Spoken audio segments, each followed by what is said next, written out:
Hello everyone, welcome to विच वाइज classes.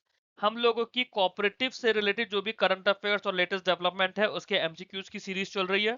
हमारा UP cooperative bank recruitment exam 2026 आने वाला है। 3 पार्ट की सीरीज है। पिछले वीडियो में हम लोगों ने क्वेश्चन नंबर 1 to 15 करा था। इस वीडियो में क्वेश्चन नंबर 16 से 30 हम लोग करेंगे। टॉप 45 एमसीक्यूज इसके अंदर हम लोग करने वाले हैं करंट अफेयर बेस्ड। ये उन बच्चों के लिए है जिनका एग्जाम अभी 20, 21, 22 जुलाई को है। जो 2000 वैकेंसीज वाला रिक्रूटमेंट था, जब उसकी एग्जाम डेट्स आएंगी, हो सकता है कि हम लोग इसमें 1 या 2 वीडियो फर्दर ऐड कर दे, डिपेंडिंग कि इतने बचे हुए टाइम में और क्या डेवलपमेंट्स होते हैं। क्वेश्चंस को आगे बढ़ाते हुए हमारा क्वेश्चन नंबर 16 है। क्वेश्चन नंबर 16 में पूछा है, according to recent updates, PACS have been given priority allotment in which of the following categories for retail outlets. ना तो जैसे कि मैंने आप लोगों को पहले भी कई बार बताया था अलग अलग वीडियोस में कि पैक्स को 3 चीजों की परमिशन मिली है। तो इनमें से वो एक कौन सी चीज है जिसके लिए उसको प्रायोरिटी अलॉटमेंट मिला है। ऑप्शंस क्या क्या है? ऑप्शन है petrol diesel outlets combined category 2, LPG distributorship, fertilizer dealership, both B and C, या फिर नन ऑफ दीज। तो इसका आंसर पेट्रोल डीजल आउटलेट्स आएगा, या फिर एलपीजी डिस्ट्रीब्यूटरशिप आएगा, फर्टिलाइजर डीलरशिप आएगा, या फिर बोथ बी एंड सी, या नन ऑफ दी अबव। तो इसका आंसर, पैक्स को पेट्रोल डीजल आउटलेट्स के लिए प्रायोरिटी अलॉटमेंट मिला है। प्रायोरिटी अलॉटमेंट मतलब कि वो टाई अप हुआ है ministry of petroleum and natural gas से, मिनिस्ट्री ऑफ कॉर्पोरेशन का, जिसके अंदर जो पैक्स है, now they can be used as retail outlets for petrol and diesel under combined category 2। PACS have been included in combined category 2, CC2 बोलते हैं इसको, for priority allotment of retail petrol और diesel outlets. NUCFDC, इसका मैंने नाम पहले आप लोगों को बताया भी है। NUCFDC एक अम्ब्रेला ऑर्गेनाइजेशन है। प्राइमरली कौन से कोऑपरेटिव इंस्टीट्यूशंस के लिए ये है? NUCFDC किन के लिए है? तो NUCFDC टैक्स के लिए है, यूसीबीज के लिए है, डीसीसीबीज के लिए है, स्टेट कोऑपरेटिव बैंक्स के लिए है, या फिर मल्टी स्टेट कोऑपरेटिव सोसाइटीज है। डायरेक्टली मैंने आपको थ्योरी में ज्यादा डिटेल में नहीं पढ़ाया क्योंकि इसमें बहुत ज्यादा डिटेल नहीं चाहिए। सिर्फ ये समझ लीजिए कि ये अम्ब्रेला ऑर्गेनाइजेशन है अर्बन कोऑपरेटिव बैंक्स का। NUCFDC इसकी फुल फॉर्म है national urban cooperative finance and development corporation. ये एक नॉट फॉर प्रॉफिट NBFC का लाइसेंस मिला है इसको RBI से। So it is registered as NBFC, not for profit NBFC है। ठीक है, national urban cooperative finance and development corporation. ये एक अम्ब्रेला ऑर्गेनाइजेशन है इंडिया के सभी यूसीबीज की। So all UCBs have to pay a membership fees, may be one time membership fees है शायद इसको, और वो इसके मेंबर बनेंगे। तो इनके पास जो पैसा इकट्ठा होगा जो ये इन्वेस्टमेंट वगैरह के थ्रू करेंगे, तो उसमें क्या होता है कि ये यूसीबीज को फिर हेल्प करेंगे उनकी कैपिटल रेज करने में, बेटर गवर्नेंस प्रैक्टिसेस देने में, उन्हें आईटी इंफ्रास्ट्रक्चर प्रोवाइड करने में। तो यूसीबीज को एक तरह से हेल्पिंग हैंड मिल जाएगा। तो एक अम्ब्रेला ऑर्गेनाइजेशन का यही काम होता है। आरबीआई की फाइनेंशियल स्टेबिलिटी रिपोर्ट थी जून 2026 की। उसमें कितने अर्बन कोऑपरेटिव बैंक्स के ऊपर स्ट्रेस टेस्ट किया था जिनका एसेट साइज 500 करोड़ से ज्यादा का था? सबसे पहला चीज, फाइनेंशियल स्टेबिलिटी रिपोर्ट आरबीआई की है, इसकी फुल, इसको हम लोग शॉर्ट में एफएसआर बोलते हैं। साल में 2 बार पब्लिश होती है, एक बार दिसंबर में, एक बार जून में। लेटेस्ट वाली जून में पब्लिश हुई है। तो आपका एग्जाम जब भी होगा जून वाली ही आएगी उसके अंदर। ठीक है, तो इसके अंदर हमने पीछे एक क्वेश्चन में भी पढ़ा था, टोटल 194 यूसीबीज थे जिनके ऊपर स्ट्रेस टेस्ट कंडक्ट किया गया था, और वो इस सेक्टर के करीब करीब 71% सेक्टर के टोटल एसेट्स को कवर कर रहे थे। अब एक क्वेश्चन और भी है कि एफएसआर में जिन यूसीबीज पे स्ट्रेस टेस्टिंग की गई थी उनका एसेट साइज कितना था? एसेट साइज उनका 500 करोड़ और उससे अबव था, मतलब 500 करोड़ और नहीं, 500 करोड़ से अबव था। It is not greater than equals to 500 crore, it is greater than 500 crore. ठीक है, यूसीबीज का पता है ना, मैंने आई डोंट नो आप लोगों को बताया नहीं बताया। यूसीबीज जो होते हैं अपने डिपॉजिट साइज के हिसाब से, जो डिपॉजिट होता है उसके हिसाब से 4 तरह से क्लासिफाई होते हैं, टीयर 1, टीयर 2, टीयर 3 और टीयर 4। जो टीयर 1 यूसीबीज होते हैं वो यूसीबीज होते हैं जिनके डिपॉजिट 100 करोड़ तक होते हैं। टीयर 2 100 से लेके 1000 करोड़ तक, टीयर 3 1000 करोड़ से लेके 10,000 करोड़ तक, और टीयर 4 वो यूसीबीज होते हैं जिनके डिपॉजिट 10,000 करोड़ से ज्यादा होते हैं। तो ये अलग अलग टीयर के अकॉर्डिंगली इन पे रूल्स एंड रेगुलेशन कुछ अलग अलग तरीके से आते हैं। जो आरबीआई की गाइडलाइंस है वो और ज्यादा स्ट्रिंजेंट होती जाती है जितने बड़े टीयर में चले जाते हैं। टीयर एक तरह से ये बता रहा है कि पब्लिक का कितना ज्यादा पैसा है इन बैंकों के पास में। Bharat taxi aims to expand to how many cities and towns in India in the next 2 years. जून 2026 में एक अपडेट आई थी। उस अपडेट में क्या बताया गया था कि गुजरात में भारत टैक्सी सर्विसेज को लॉन्च किया अमित शाह जी ने। गुजरात में लॉन्च किया। तो अब बात है कि उसमें 2026 में ये बताया गया कि आने वाले 2 साल में कितनी सिटीज या टाउन्स में भारत टैक्सी की सर्विसेज को एक्सपेंड करना है। 100 सिटी, 250 सिटी, 500 सिटी, 1000 सिटी, या ऑल स्टेट कैपिटल्स ओनली। तो इसका आंसर हो जाएगा ऑप्शन सी, 500 सिटीज की बात की जा रही है। It was announce that Bharat taxi aims to expand to 500 cities and towns in the next 2 years. तो ये सिटीज का मतलब सिटीज एंड टाउन्स दोनों हैं। फॉर एग्जाम्पल, दिल्ली एक स्टेट है, दिल्ली यूनियन टेरिटरी भी है। दिल्ली के एडजॉइनिंग नोएडा एक सिटी है, गाजियाबाद एक सिटी है, गाजियाबाद के सबअर्बन में बहुत सारे टाउन्स भी हैं। तो इस तरह से 500 सिटीज एंड टाउन्स इसके अंदर बात की गई है। विच of the following statement about national corporation policy 2025 is correct. National policy 2025 के लिए कौन सी स्टेटमेंट सही है? इट वाज लॉन्च इन फरवरी 2026। बिल्कुल नहीं, इसको साल 2025 में लॉन्च किया गया था। नेशनल कॉर्पोरेटिव पॉलिसी या नेशनल कॉर्पोरेशन पॉलिसी आपकी साल 2025 में लॉन्च हुई थी। It aims to triple the economic contribution of corporative sector. It has no provision for digital transformation. ऐसा तो कुछ है ही नहीं। अब तो हर चीज हमें डिजिटल करनी ही है, टाइम के साथ साथ धीरे धीरे सब कुछ डिजिटल कर रहे हैं। It replaces all existing state cooperative laws immediately. ऐसा भी कुछ नहीं है, क्योंकि स्टेट कोऑपरेटिव लॉज तो चलेंगे ही चलेंगे, उसके अंदर तो कोई चेंज नहीं आएगा। It focuses only on urban cooperative bank. तो ऐसा भी नहीं है, अर्बन कोऑपरेटिव बैंक्स पर ही सिर्फ फोकस नहीं करेगा, क्योंकि जब कोऑपरेटिव पॉलिसी है तो ये पूरे कोऑपरेटिव सेक्टर के लिए है। तो ऑप्शन बी जो है कि इकोनॉमिक कंट्रीब्यूशन जो है कोऑपरेटिव सेक्टर का, उसे हमें ट्रिपल करना है। Correct answer option B. One of the key target of the NCP 2025 is to triple the economic contribution of the cooperative sector, along with expanding membership to 50 crore by 2035। हम लोगों ने already करा है पीछे एक किसी एमसीक्यू में। And pushing digital transformation. तो हम लोगों ने 3 इंपॉर्टेंट इसके टारगेट समझे। पहला, कोऑपरेटिव सेक्टर को बढ़ाना है, उसका जो इकोनॉमिक कंट्रीब्यूशन है वो 3 टाइम्स बढ़ाना है। दूसरा, जो मेंबरशिप है उसे अप टू 50 करोड़ करना है 2035 तक। और तीसरा, डिजिटल ट्रांसफॉर्मेशन का पुश करना है। Question number 21, the ministry of corporation was established on which date. तो अभी हम लोगों ने पीछे किसी वीडियो के अंदर इसके एमसीक्यू को, या फिर आई थिंक थ्योरी वाले वीडियो में डिस्कस करा था कि रिसेंटली 5 साल हो रहे हैं मिनिस्ट्री ऑफ कॉर्पोरेशन के। 5 साल कब हुए? 6 जुलाई 2026 को। तो 5 साल अगर जुलाई 2026 में हुए तो इशू तो लॉन्च कब हुई होगी, स्टैब्लिश कब हुई होगी? It was established in 6 July 2021। Correct answer is B. Ministry of corporation को 6 जुलाई 2021 को कराया गया था। कहाँ कराया गया था? विज्ञान भवन नई दिल्ली में कराया था। और इसके पहले मंत्री बने थे श्री अमित शाह जी। एक बहुत बड़ा चेंज किया आया था। जो सीआरसीएस की पोजीशन होती है, central registrar of cooperative societies, जो पहले मिनिस्ट्री ऑफ एग्रीकल्चर का पार्ट होते थे, ministry of agriculture and farmer welfare का पार्ट थे, वो अब मिनिस्ट्री ऑफ कॉर्पोरेशन का पार्ट हो गए हैं। द विजन ऑफ सहकार से समृद्धि is associated with which of the following. सहकार से समृद्धि किसके साथ में एसोसिएटेड है? मिनिस्ट्री ऑफ एग्रीकल्चर के साथ? मतलब ही नहीं है। मिनिस्ट्री ऑफ कॉर्पोरेशन के साथ? इनसे तो जुड़ता जुड़ता ही है कि सहकार की बात हो रही है। नीति आयोग बिल्कुल भी नहीं, आरबीआई बिल्कुल नहीं, नाबार्ड बिल्कुल नहीं। करेक्ट आंसर क्या हो जाएगा? ऑप्शन बी, सहकार से समृद्धि, या फिर इंग्लिश में बोले तो प्रोस्पेरिटी थ्रू कॉर्पोरेशन। आपकी यूनिट 4 का नाम भी है prosperity through corporation. It is the guiding vision of the ministry of corporation. Question है हमारा अगला, विच of the following institution was not established as a national level multi-state cooperative society in recent years। ठीक है, national cooperative exports limited, NCEL. NCEL एक national level cooperative बनाई गई थी जब मिनिस्ट्री ऑफ कॉर्पोरेशन बनी, तब हमने मिनिस्ट्री ऑफ कॉर्पोरेशन वाले वीडियो में पढ़ा है इसके बारे में। नेशनल कोऑपरेटिव ऑर्गेनिक्स लिमिटेड, एनसीओएल, ये भी एक मल्टी स्टेट कोऑपरेटिव सोसाइटी या फिर नेशनल लेवल कोऑपरेटिव सोसाइटी बनी थी जब हमारी मिनिस्ट्री ऑफ कॉर्पोरेशन फॉर्म हुई थी। भारतीय बीज सहकारी समिति लिमिटेड, बीबीएसएसएल, ये भी एक national level multi state cooperative society है जो रिसेंटली बनी है after the formation of ministry of corporation.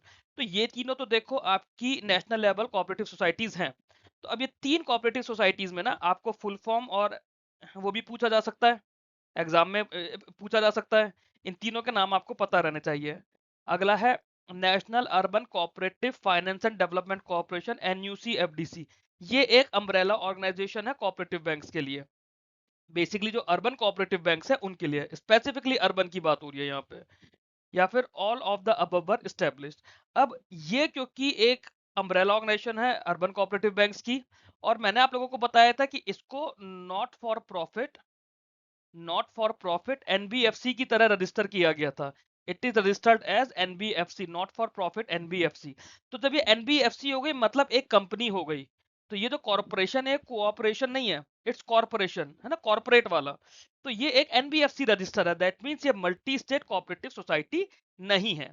Correct answer इसका क्या हो जाएगा? डी। एनयूसीएफडीसी जो है national urban cooperative finance and development corporation, एक अम्ब्रेला ऑर्गेनाइजेशन है अर्बन कोऑपरेटिव बैंक्स के लिए। और जो नए national multi level state cooperative societies बनी है एनसीईएल, एनसीओएल और बीबीएसएसएल, इनमें से एक नहीं है। अगला क्वेश्चन है target of establishing 2 lakh new multipurpose primary agriculture credit societies. 2 lakh multipurpose PACS बनाने हैं। मल्टीपर्पज से क्या मतलब है कि अब हम लोग उनके साथ एडिशनल काम भी कर रहे हैं ना, कि जैसे उन्हें पेट्रोल डीजल के आउटलेट का लाइसेंस मिल रहा है, उन्हें जो सीएससी सेंटर्स होते हैं उनकी परमिशन दी जा रही है काम करने की। दैट मीन्स वो मल्टीपर्पज बन रही है। अब सिर्फ और सिर्फ क्रेडिट लेना देना नहीं, उनके हालात सुधारने के लिए, उनके फाइनेंसेस सुधारने के लिए, उनका इंफ्रा सुधारने के लिए कुछ एक्स्ट्रा काम भी कराया जाएगा, क्योंकि उनके पास स्पेस है इतना। अब ये कौन सी पॉलिसी के अंदर बोला गया है? क्या ये नेशनल एग्रीकल्चर पॉलिसी 2020 के अंदर बोला गया है? बिल्कुल भी नहीं। नेशनल कोऑपरेशन पॉलिसी 2025 बोला गया है? ये बिल्कुल हो सकता है। पीएम किसान योजना बोला गया है? बिल्कुल भी नहीं। आत्मनिर्भर भारत अभियान के अंदर? बिल्कुल भी नहीं। Doubling farmers income mission? इसके अंदर भी नहीं, क्योंकि ये जो चार हमने रिजेक्ट करी हैं, नेशनल एग्रीकल्चर पॉलिसी सिर्फ और सिर्फ एग्रीकल्चर से रिलेटेड है। पीएम किसान योजना के अंदर साल के 6,000 रुपए एलिजिबल किसानों को दिए जाते हैं, उसका इन चीजों से कोई मतलब नहीं है। आत्मनिर्भर भारत योजना एक बहुत बड़ी योजना है, उसके लिए कोऑपरेटिव का स्पेसिफिकली सिर्फ पैक्स से लेना देना कुछ नहीं हो सकता। Doubling farmers income mission, PACS के थ्रू हम लोग फार्मर्स की इनकम डायरेक्टली डबल नहीं कर सकते, हम रूरल डेवलपमेंट के थ्रू उनकी इनकम डबल कर सकते हैं। तो डबलिंग फार्मर्स इनकम का भी पार्ट नहीं है, इसलिए ये स्पेसिफिकली नेशनल कॉर्पोरेशन पॉलिसी का ही पार्ट है। Correct answer is the ambitious target of 2 lakh new multipurpose PACS is a key component of national cooperative policy 2025।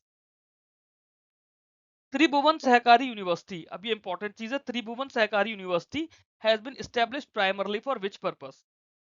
एक यूनिवर्सिटी बन गई है त्रिभुवन सहकारी यूनिवर्सिटी। क्या ये कोऑपरेटिव बैंक्स को लोन देगी? यूनिवर्सिटी है तो उसका लोन देने से तो कुछ लेना देना नहीं है ना। Capacity building, training and research in cooperative sector, ये हो सकता है, क्योंकि यही यूनिवर्सिटी का काम होता है। यूनिवर्सिटी का काम क्या है भैया? उस चीज से रिलेटेड जिस भी फील्ड की यूनिवर्सिटी है वहां की ट्रेनिंग कराना, रिसर्च कराना, वो सब। ऑप्शन सी है रेगुलेटिंग अर्बन कोऑपरेटिव बैंक्स, तो ये तो बिल्कुल नहीं। यूसीबीस का रेगुलेटर कौन? इनफैक्ट पूरे बैंकिंग सिस्टम का रेगुलेटर कौन? RBI. Export promotion of cooperative products, ये भी नहीं, क्योंकि कोऑपरेटिव प्रोडक्ट्स अलग अलग तरीके के हैं। मिल्क के लिए अलग है, एग्रीकल्चर के लिए अलग है, मीट के लिए, मीट और पोल्ट्री के लिए अलग है, फिशरीज के लिए अलग है, और उनकी रेस्पेक्टिव ऑर्गेनाइजेशन ऑलरेडी बनी हुई है। कंप्यूटराइजेशन ऑफ पैक्स, ये भी नहीं। कंप्यूटराइजेशन ऑफ पैक्स किसका काम था? नाबार्ड और मिनिस्ट्री ऑफ कॉर्पोरेशन का। तो क्या बचा हमारे पास? Option B, capacity building, training and research in the cooperative sector. तो इस चीज के लिए त्रिभुवन सहकारी यूनिवर्सिटी का गठन किया गया है। The Tribhuvan Sahkari university has been set up for capacity building, training, education and research in the cooperative sector. आप लोग मुझे कमेंट बॉक्स में सर्च करके बताओगे कि त्रिभुवन सहकारी यूनिवर्सिटी कहां पर है, इंडिया में किस स्टेट में, किस सिटी में है, और कब बनी है। ठीक है, तीन चीजें, इंडिया में, स्टेट कौन सी है इसकी, सिटी कौन सी है इसकी, और ईयर कब बनी है। ठीक है, ये तीन चीजें आप लोग मेरे को कमेंट बॉक्स में बताओगे। आगे चलते हैं। As per recent RBI guidelines, urban cooperative banks have been allowed to provide which of the following services without prior approval in many cases। ठीक है, तो विदाउट प्रायर अप्रूवल नहीं, बट कुछ कंडीशन होंगी, तो ज्यादातर केसेस में आरबीआई से प्रायर अप्रूवल नहीं चाहिए। यूसीबीज को अर्बन कोऑपरेटिव बैंक के लिए ध्यान रखना, उन्हें कोई भी सर्विस अगर देनी है, उन्हें उस चीज के लिए आरबीआई से अप्रूवल चाहिए। ठीक, क्या क्या? Opening new branches up to 15%। ठीक है, क्या इसकी बात हो रही है? Door step banking facility both A and B, issuing credit cards to all customers, foreign exchange business. तो देखो, तो ज्यादातर यूसीबीज है ना, ज्यादातर यूसीबीज मैंने आपको बताया था 4 टीयर में होता है, tier 1 2 3 4।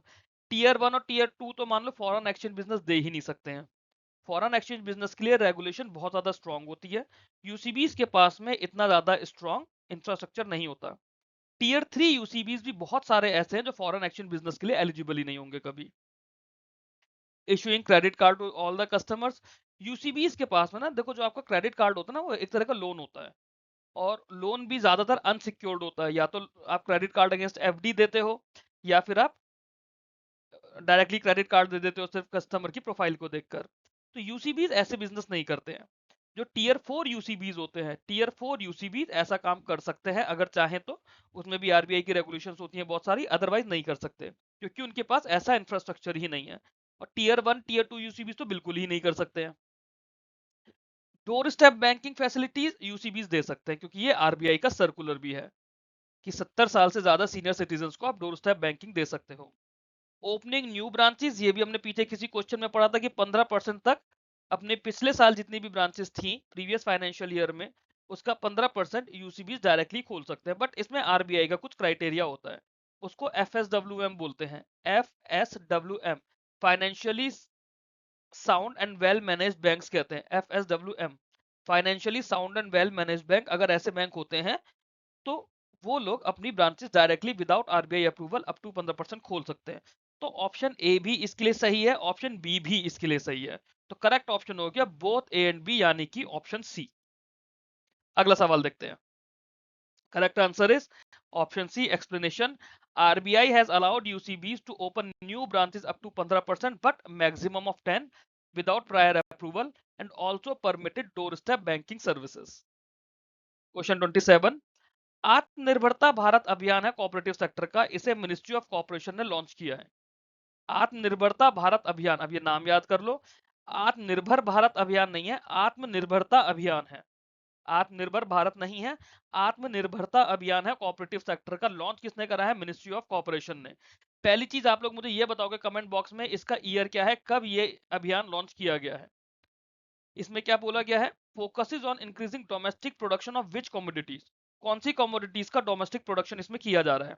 Option A wheat and rice, option B pulses, tur masoor और उड़द और maize, option C sugarcane and cotton, option D milk and eggs only, option E fruits and vegetable.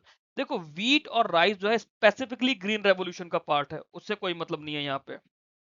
Milk हमारा व्हाइट रेवोल्यूशन का part है, उसके लिए already white revolution 2.0 शुरू हो रहा है। तो ऑप्शन ए से यहाँ पे कोई मतलब नहीं है, ऑप्शन डी से हमारा कोई मतलब नहीं है। अब जब हमारी कॉपरेटिव्स की बात हो रही है ना, कॉपरेटिव का जो स्पेसिफिक फोकस रहा है आत्मनिर्भरता भारत अभियान के अंदर, वो रहा है पल्सेस पर, तूर मसूर उड़द और मेज। पल्सेस पर और मेज पे कॉपरेटिव का खासा फोकस रहा है, तो ऑप्शन इसका बी हो जाएगा। Correct answer is B, Atmanirbharta Bharat Abhiyan in the cooperative sector focuses on increasing production of pulses, tur masoor urad and मेज। मेज के लिए, किसके लिए? इथेनॉल के लिए, थ्रू नाफेड और एनसीसीएफ।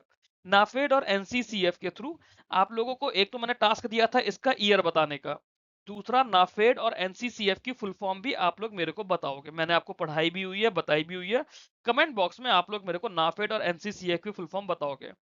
जब भी मैं आप लोगों को कमेंट बॉक्स में कुछ बताने के लिए बोलता हूँ, वो आप लोगों के बेनिफिट के लिए होता है। आप लोग कमेंट करोगे, उस चीज को सर्च करोगे, अगर आपको आता है तो आप डायरेक्टली टाइप कर दोगे, आपका रिवीजन हो गया। नहीं पता है तो आप सर्च करके जब टाइप करोगे तो वो चीज आपको आपके एग्जाम में भी याद रहेगी। इसलिए इसे टास्क ना लेकर इसे अपनी लर्निंग का पार्ट बनाकर चलिए, कि अगर मैंने कुछ भी बोला है कमेंट बॉक्स में बताने के लिए तो वो जरूर बताइए मेरे को। Which of the following is the key objective of White Revolution 2.0? अब व्हाइट रेवोल्यूशन 2.0 की बात आ गई। Option A increasing wheat production, बिल्कुल भी नहीं। क्यों? क्योंकि वीट जो है हमारा ग्रीन रेवोल्यूशन का पार्ट है।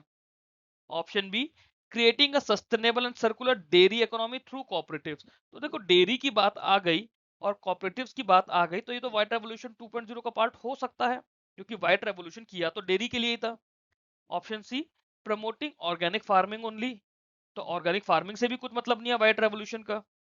Establishing new urban cooperative banks, इससे भी कुछ लेना देना नहीं है। Computerisation of all cooperative societies, इससे भी कुछ लेना देना नहीं है। तो व्हाइट रेवोल्यूशन क्या बना? Creating a sustainable and circular dairy economy through cooperatives. तो ऑप्शन बी इसका करेक्ट आंसर हो गया।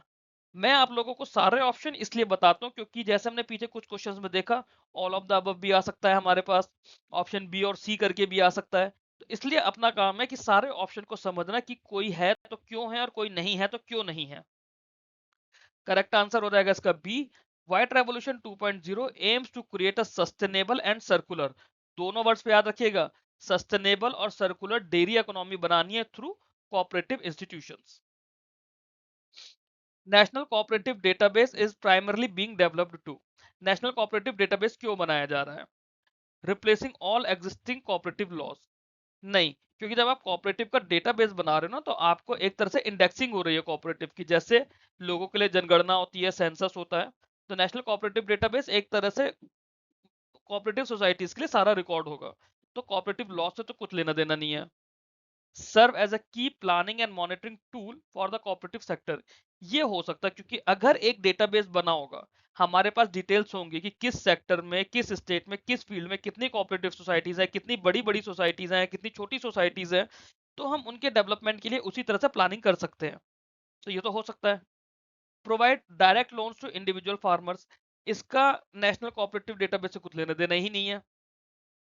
Regulate interest rate of cooperative banks, उसको भी आप रेगुलेट नहीं कर सकते क्योंकि कोऑपरेटिव बैंक्स के इंटरेस्ट रेट को कंडीशन करना आरबीआई का काम है। सब्जेक्टेड कि आरबीआई के जो रेट्स हैं उसी के अकॉर्डिंगली और मार्केट के अकॉर्डिंगली ही कोऑपरेटिव बैंक्स अपने रेट्स रखेंगे।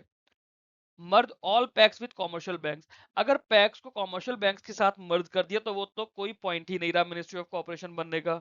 पैक्स को हटा देना मतलब आप कोऑपरेटिव सेक्टर को ही एक तरह से डैमेज कर दोगे। तो ये भी नहीं, हमारे पास सिर्फ और सिर्फ ऑप्शन बी रह गया, सर्व as a key planning and monitoring tool for the cooperative sector. Correct answer B, National Cooperative Database is being developed as a comprehensive planning, monitoring and data-driven decision-making tool for cooperative sector. ये कौन बना रहा है? National Cooperative Database कौन बना रहा है? ये आप लोग मुझे कमेंट बॉक्स में बताइए। Who is developing this National Cooperative Database? अगले सवाल देखते हैं हम लोग। The Cooperative Election Authority has been set up mainly to ensure Cooperative Election Committee। अब इलेक्शंस की बात हो रही है यहाँ पे क्योंकि कोऑपरेटिव बैंक्स में इलेक्शंस होते हैं ना, कोऑपरेटिव सोसाइटीज में भी इलेक्शन होते हैं। वो इलेक्शन के थ्रू पता चलता है कि आपके बोर्ड ऑफ डायरेक्टर्स में कौन जाएगा, चेयरमैन कौन बनेगा, वाइस चेयरमैन कौन बनेगा। तो इलेक्शन अथॉरिटी क्या करेगी? ऑप्शन है फास्टर कंप्यूटराइजेशन ऑफ पैक्स, ये तो उल जलूल सा ऑप्शन है इसके लिए कि ऐसा तो नहीं करेगी ना, कंप्यूटराइजेशन का इलेक्शन अथॉरिटी से कुछ मतलब नहीं है। Option B, free and fair election in the cooperative societies, ये हो सकता है। मैं हर बार आपको हो सकता है बोलता हूं ताकि हम आगे के भी ऑप्शन चेक करें।